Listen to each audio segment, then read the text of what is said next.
Yeah.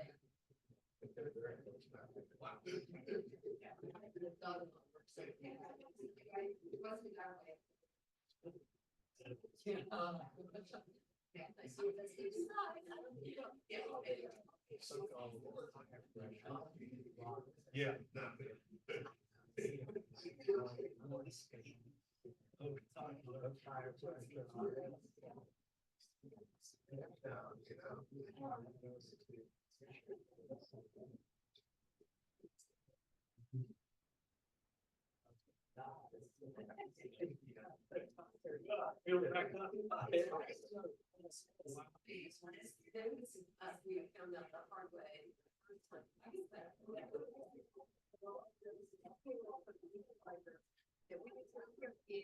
Not good enough.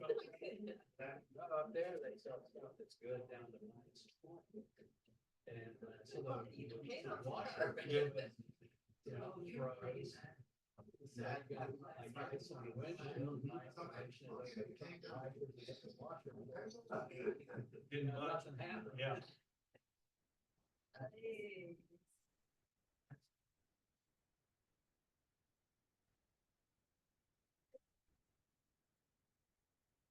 Right.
Yeah. Right.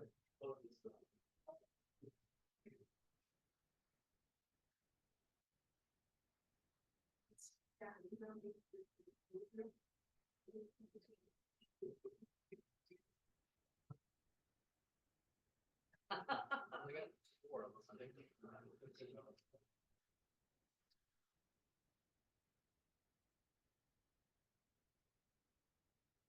That's right. Yeah. Yeah. Yeah, I did.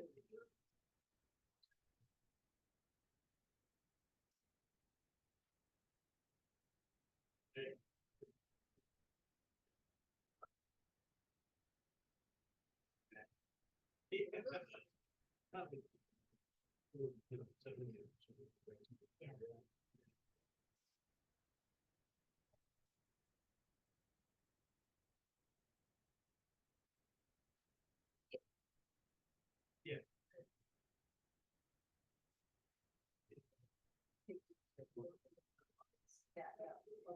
Yeah, that's.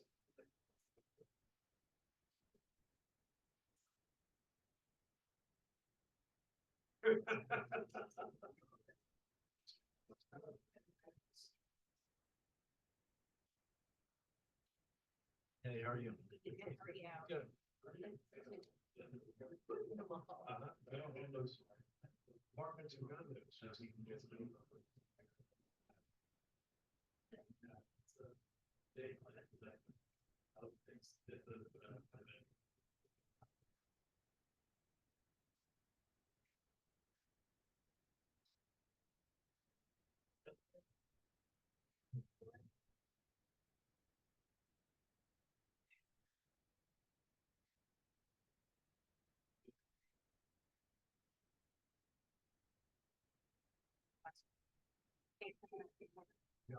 What's your thesis on the? Okay, we do. Way up there. Yeah. Oftentimes. Right. Right. It's true. Yeah, you have to factor it in. then when we get out there, I very. Yeah, yeah, I like those. Really?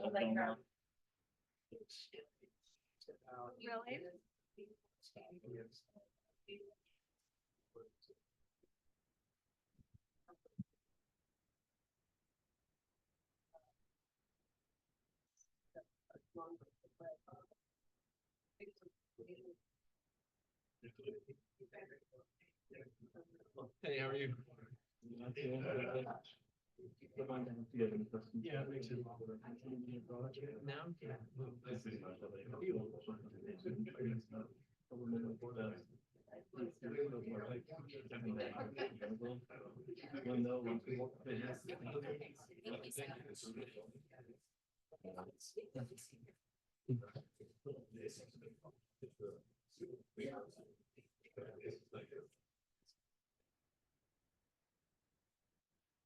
Oh, that's not this evening, sorry. This is a variance hearing. Yeah. I found myself as doing. I thought there's only meetings tonight. Then, okay.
All right, everybody, calling the order, a meeting to order on January 9th. It is slightly past 6 p.m.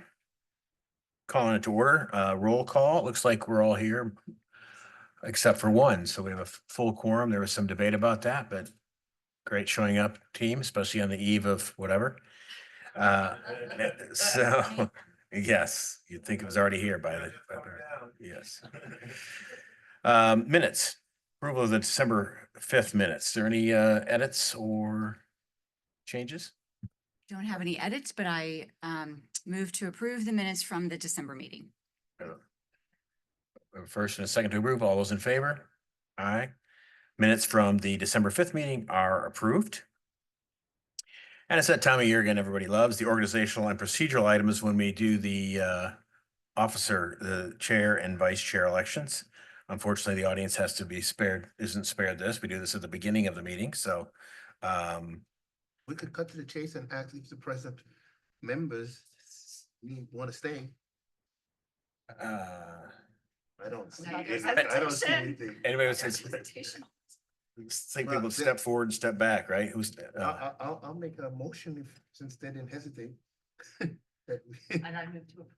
Okay, so I, I'll move to have the present chair and the present vice chairperson continue for another term. 1 year. I second. That's 1 year. 1 year. How do you feel? That's fine. Are you going to 1 year. open for discussion? Yeah, somebody, absolutely. If somebody wants to do it. Okay, so can we open for discussion? Yes, I am okay with that if you are okay with that. I am okay with that. I would like to see next year somebody else step up, but that they're step in or whatever. I mean, it's my pleasure. There's no problem. You got to have a great board. It's easy, so that's fine. So we have a motion and a second. All those in favor of keeping the status quo on the vice chair and chair? All right, that's approved. I must That remind you felt guys great. that I think I served as chair for like 6 or 7. You were there a 8 long years. time. You were a long time. So you got a while going. You You're- also you're- need to be on You're getting back at me. Well, Well, thanks, everyone. We had to get that out of the way. So procedural items, there is no unfinished business, and so we'll proceed to the new business. But before that, I'm going to read my trustee preamble. The zoning board of appeals is charged with the responsibility of granting variances to ordinance requirements after determining whether there exists an undue hardship upon an applicant. In determining whether or not to grant a variance, the board shall apply the criteria specified in the city code of ordinances to the facts of each case. The zoning board of appeals does not create zoning, nor can it change zoning. Matters brought here before the zoning board of appeals are to be concerned only with variances from requirements of the zoning ordinance, the sign ordinance, and development and environmental ordinance. The board has no authority to grant variances for use, density, or height. Further, the board hears cases requesting an appeal to a staff interpretation or decision on these same ordinances. Final decisions of the zoning board of appeals may be appealed by petitioning the Superior Court of DeKalb County within 30 days after the decision here is rendered. With that, we'll proceed to new business, ZBA 24-20. Allegra, will you walk us through that, please? Yep, so they are requesting a stream buffer variance to allow a porch and deck to encroach into the 75-foot stream buffer. So the subject lot is zoned R100. It's approximately half an acre. A stream runs through the rear yard, partially along the rear property line, and the associated buffers cover approximately 2/3 of the property. Most of the existing house, as well as the entirety of an existing rear deck, encroach into the stream buffer, and a portion of the existing rear deck also encroaches into the 25-foot state buffer. Additionally, there's a 20-foot drainage easement along the rear property line. And so you can see the stream buffer outlined in blue on the survey to the left, and then to the right, you can see the existing deck. So the applicant is proposing to replace the existing deck with a new deck, porch, and steps.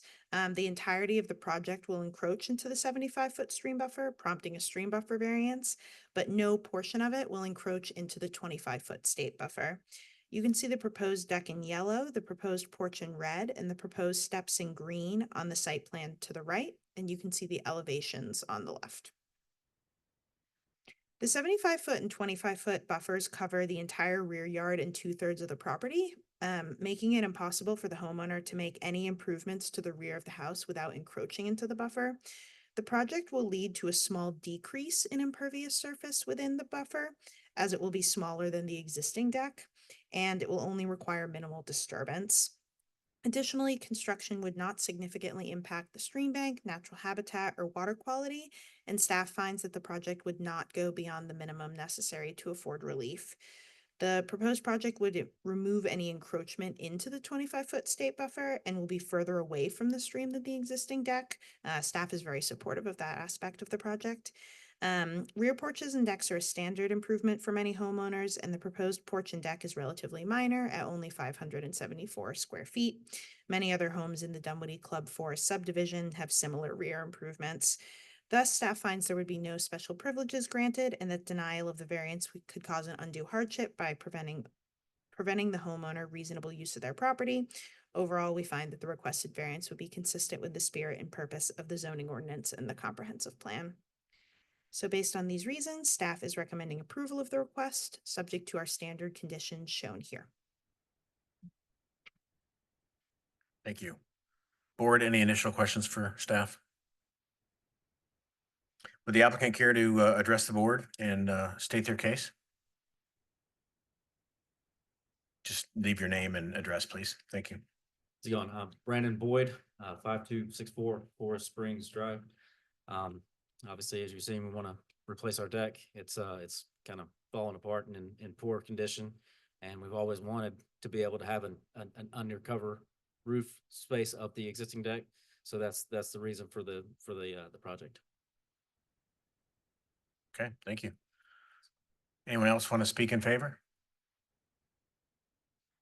Anyone want to speak in opposition? I wouldn't suspect. All right, with that, we'll close open comment and leave any board comment. Any board have any comments? I just want to say that this seems like one of those cases where they're making it less impervious, which is, to me, a no-brainer. That's my comment. Yeah, that's always a good thing, I think, when the impervious surface is reduced and I applaud staff for always pointing out the 25-foot state as well, because sometimes the 75 can be, as we have all lived, it can be a little excessive based on how these homes were set up prior to that, right? So we see it all the time. Anyways, yeah. And I would just want to add, they are improving, they're taking down a falling apart deck and creating a better, less intrusive deck. Footprint is smaller, so, and they have they have no options. The entire backyard Right, is in a stream buffer. right. So yes, Which, like I said, is kind of common in Dunwoody, so it's unfortunate, but yeah. but I think it's important that we always, even on these that are no brainers, that we always highlight the reasons why it is Yes. a no brainer. Yes. So thank you for starting that. Any other comments? No, staff did a good job. in Yeah, this one, staff did a great so- job on this one. So, Uh, thank you. Do I have a motion? Make a motion. I move to approve the request for a variance from chapter 16, section 78 to allow a porch and deck to encroach into the 75-foot stream buffer with the following conditions. Construction must be in substantial compliance with the submitted site plan prepared by McClung Surveying dated 6/26/20 and drawn upon by the applicant, see Appendix A. Number 2, if construction is not commenced within 2 years of the granting of this variance, approval shall be void. I second. We have a first and a second motion for approval. All those in favor? Unanimous. It's approved. Thank you.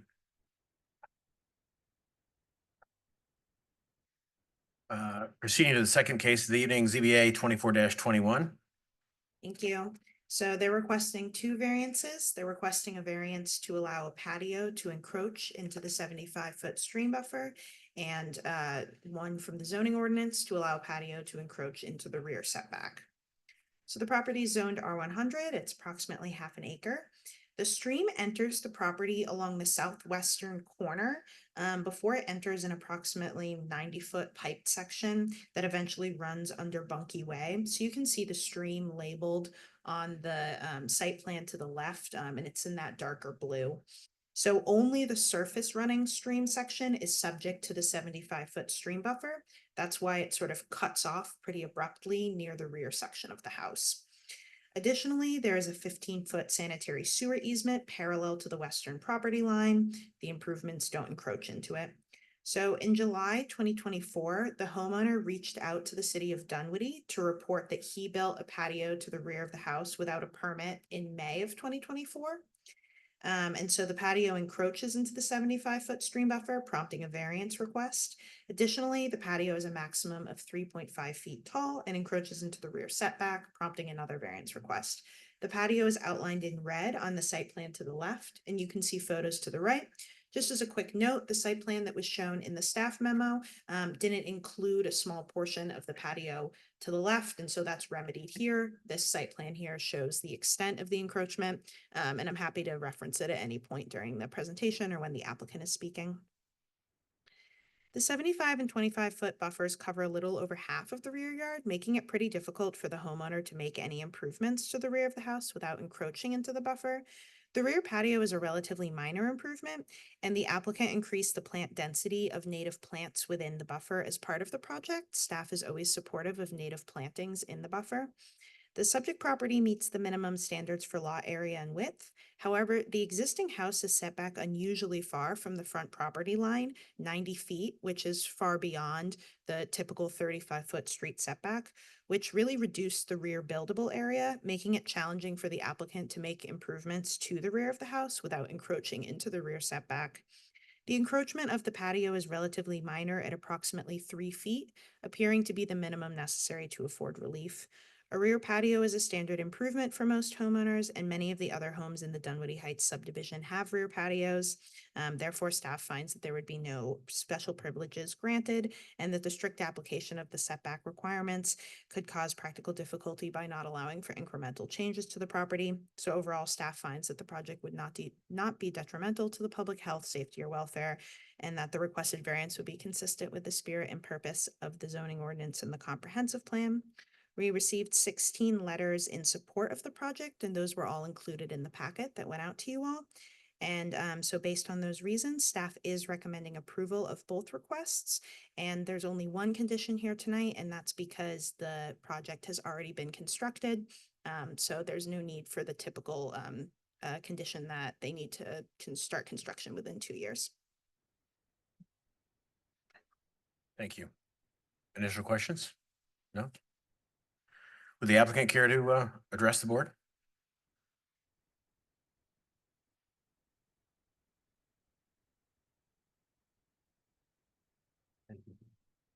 I am Hugh Davenport, and with my wife Betty, we are the owners of 5626 Bunkie Way, and we have lived there for 38 years.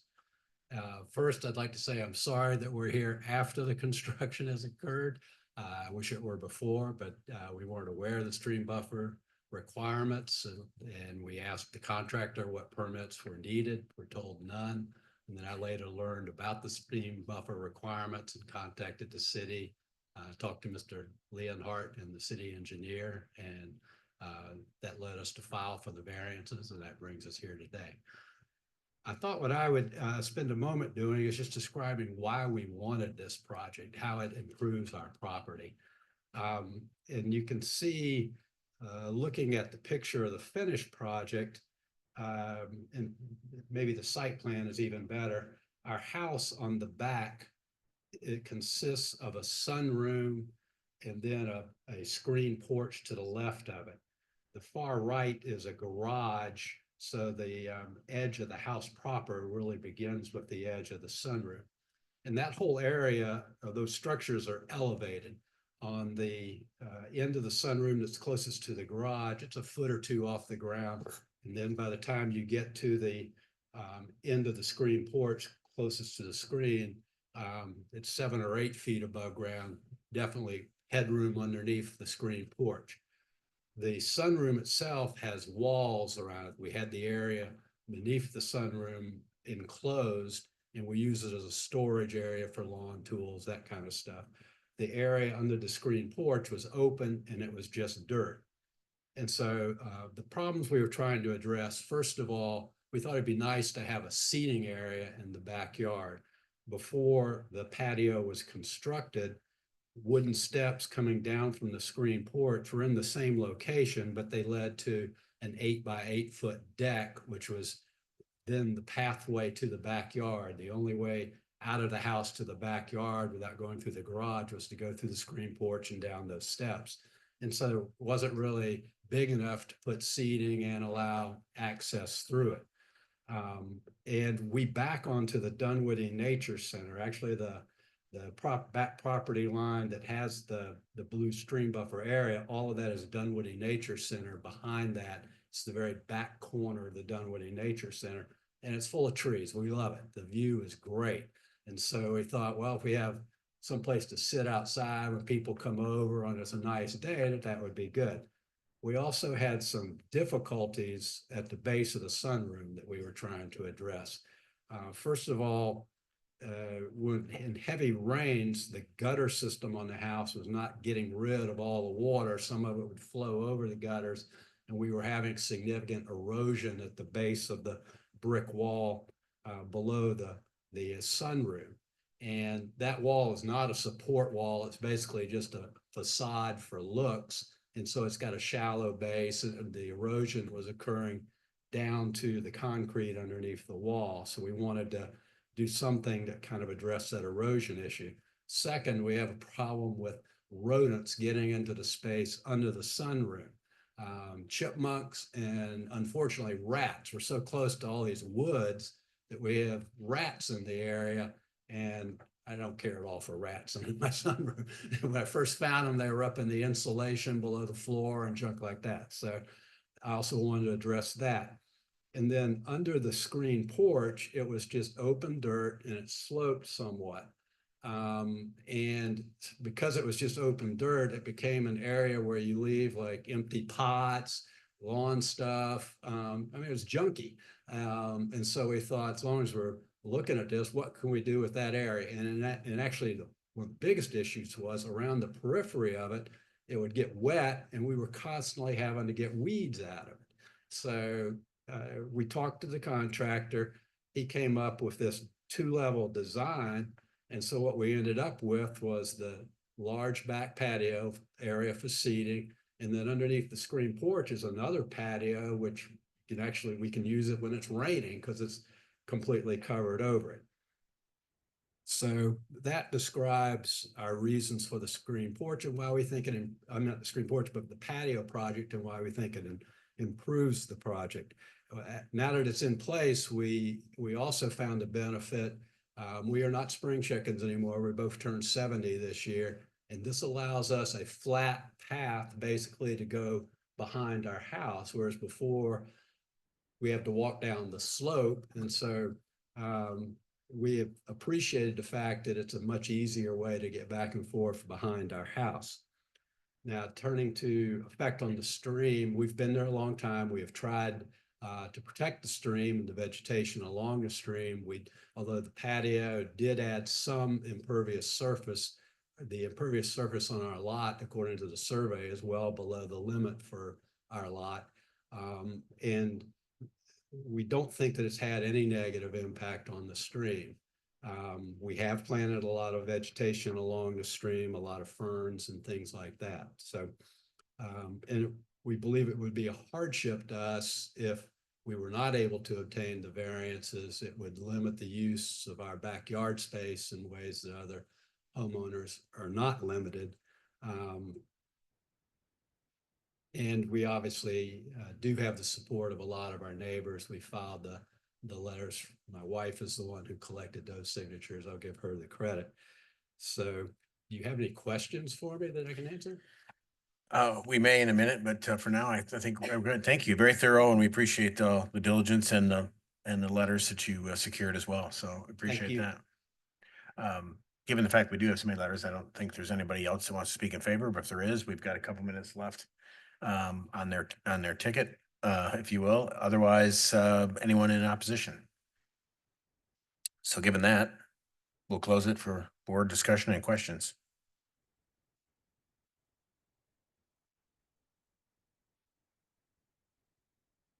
I just think you did a thorough job. Go ahead.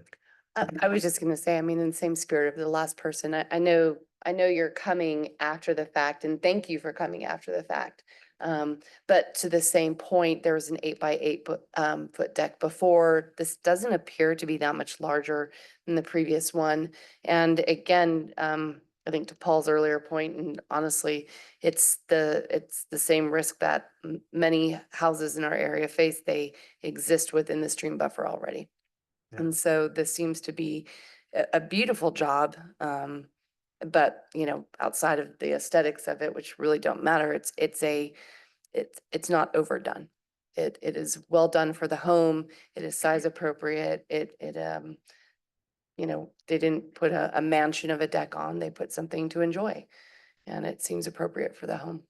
So, And especially with the house being set back 90 feet, that gave them very little room to work with and would definitely be considered, conditions that are unique to the subject property, not generally applicable to other properties in the same district. The owner did not create those issues. Because of those conditions, the strict application of the ordinance would deprive them of rights and privileges enjoyed by other similarly situated owners. Yeah, I agree. We don't see 90 feet setbacks on the 35 very often. So, it's a lovely area. I know that too. It backs up to the nature center. My kids went to Austin on a Bunkie Way. It's a great area. They did a nice job with that. Yeah. Yeah, we kind of backed up, but not as much as he does, because Yes. it seems as if backing up to it also invites other things, which I think with the improvement will actually limit that for you.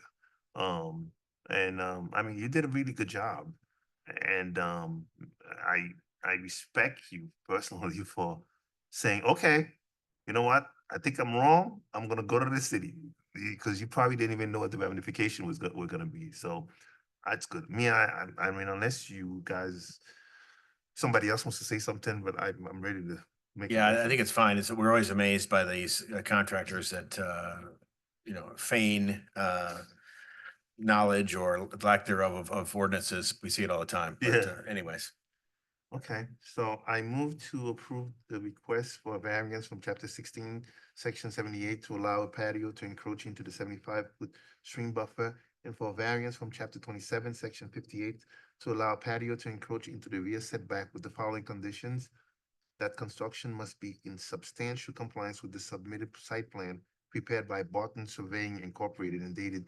10/11/24, and we'll see Appendix A for that. already with Eric on the second. All those in favor? Great. It's approved. Congratulations. Thank you.